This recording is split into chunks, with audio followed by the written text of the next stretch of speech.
Hello world, and for absolutely no reason at all, I'm going to show you how to make white meat slash chicken breast not suck. This is essentially a home marinade with a variety of liquid and powder ingredients. This may look like a handful, but once you have all the ingredients, it's honestly very easy to prepare. This is a very intuitive recipe. Not necessarily using exact measurements, although I can provide approximations. This is going off of feel, essentially, right? Using your intuition and adjusting what you like accordingly so the flavor is more to your liking. So we'll go ahead, and start with the liquid ingredients. I like to squeeze first half a lime, half like a, decent sized lime. A Persian lime will do for sure. We need the acidity to kind of, I guess, maybe break down the meat, if you will.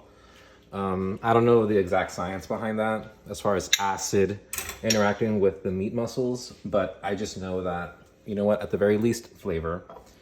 We have some soy sauce here. I like to just add a good dash of that. Again, kind of, eyeballing it, right? Not adding too much either, as there is, a notable amount of sodium in soy sauce. I like to do a few drops of Worcestershire sauce, just maybe about a few drops like that. If you put too much, the flavor does seem to become a bit overwhelming.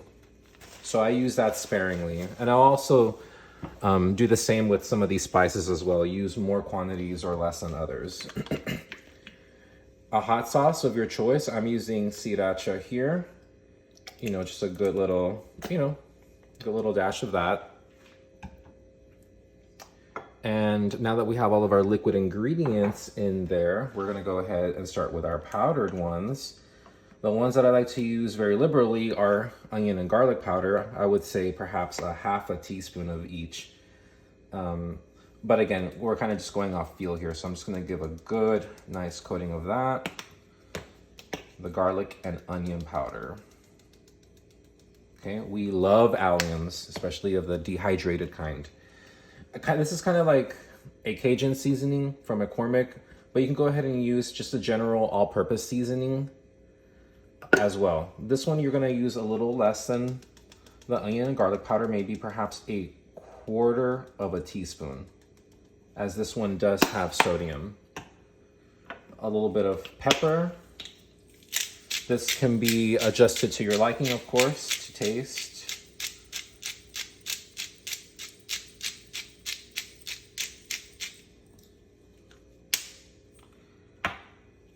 I'm using celery salt, but you can use regular salt. That way there's actual salt also in the marinade, which I feel, at least in taste, hits a little differently than, say, like a general purpose seasoning or salts blended with other types of spices.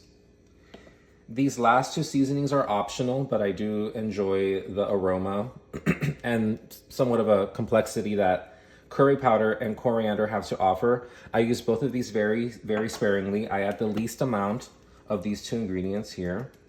Honestly, just a little pat, because if you use too much, it overpowers the other seasonings. Okay, and then just a little tap of the coriander. All right, so now that we have all of our ingredients in there, we're gonna give it a good, nice hand mix, a good, nice hand slosh, if you will, to get everything nice and together, acquainted.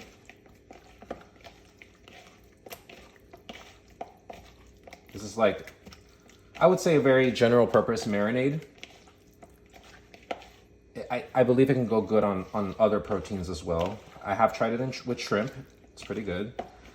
I've never tried it with beef, but you can always do that. And once everything's relatively combined, you're all set and good to go. I would let that sit for at least 8 hours or overnight and let the marinade do its magic.